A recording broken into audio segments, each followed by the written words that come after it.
వివేక్ వెంకటస్వామి పరిశీలిస్తున్నారు. ప్రస్తుతం మనతో మాట్లాడేందుకు ఎమ్మెల్యే వివేక్ వెంకటస్వామి ఉన్నారు. సార్, ఎలా జరుగుతున్నది పోలింగ్ మీరు అబ్జర్వ్ చేస్తున్నారు? ఉదయం నుంచి చాలా వరకు మనం చూస్తున్నాం, బూతులలో క్యూ లైన్లో పెద్ద ఎత్తున ఓటర్లు పాల్గొంటున్నారు. ఎలా ఉంది సార్?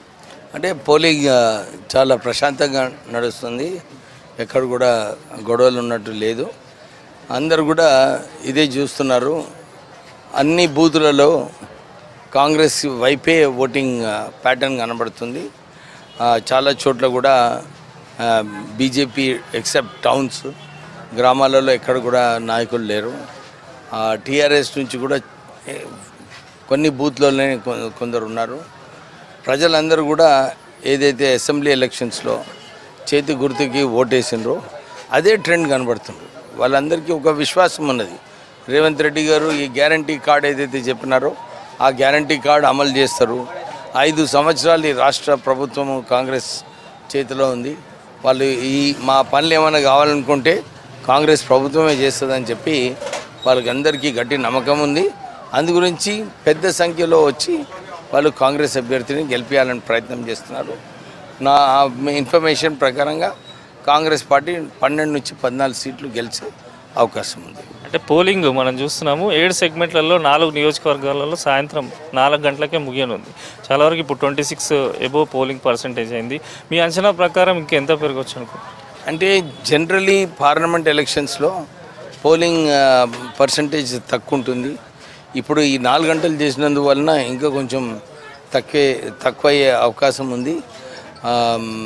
తక్కువైనప్పటికీ కూడా ఓటింగ్ ప్యాటర్న్ ఏదైతే ఉందో అది చేతి గుర్తు వైపే ఉంది. సో చాలా చోట్ల చూస్తున్నాం సార్, కాంగ్రెస్ సంబంధించిన పార్టీ క్యాడర్ కార్యకర్తలు నిరంతరం పనిచేస్తున్నారు. ఏ పోలింగ్ బూత్కి వెళ్ళినా ఓటర్లకు సంబంధించి. కానీ చాలా వరకు ఎన్నికల కమిషన్ కూడా కొంతవరకు కొన్ని చోట్ల ఈవీఎంలు మొరాయించడం అట్లాంటివి కూడా జరుగుతున్నాయి. మీరు ఏమన్నా రిప్రజెంటేషన్ ఇచ్చారు?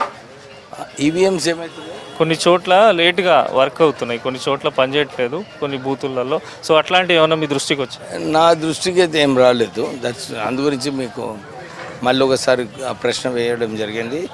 నాకైతే ఏం అనిపిస్తలేదు. ఓటింగ్ ప్యాటర్న్ సరిగానే, ఓటింగ్ ఏదైతే జరుగుతుందో సరిగానే జరుగుతుంది. ఎలక్షన్ కమిషన్ మంచిగానే కండక్ట్ చేస్తుంది అనిపించింది నాకు. సో అది మొత్తంగా మీద అన్ని నియోజకవర్గాలకు సంబంధించి పోలింగ్ బూతులన్నీ కూడా నిరంతరం పర్యవేక్షిస్తున్నారు. ప్రజలు కూడా ఓటింగ్లో పాల్గొనడం, అదేవిధంగా కొంత టైం తక్కువ ఉండడంతో పోలింగ్ పర్సెంటేజ్ కొంతవరకు తగ్గొచ్చు అని చెప్పి ఎమ్మెల్యే వివేక్ వెంకటస్వామి అంటున్నారు. అయినప్పటికీ గ్రామాలకు సంబంధించి అనేక మంది ఓటర్లు కూడా తమ పార్టీకే ఓటు వేయడం జరుగుతుందని, ఖచ్చితంగా పెద్దపల్లి పార్లమెంటు నియోజకవర్గ ప్రజల్లో అనుకున్న ఫలితాన్ని తమకు ఇవ్వబోతున్నట్టు కూడా ఎమ్మెల్యే వివేక్ వెంకటస్వామి చెప్తున్నారు. కెమెరా పర్సన్ రవితో విజయ్, V6 న్యూస్, చెన్నూరు.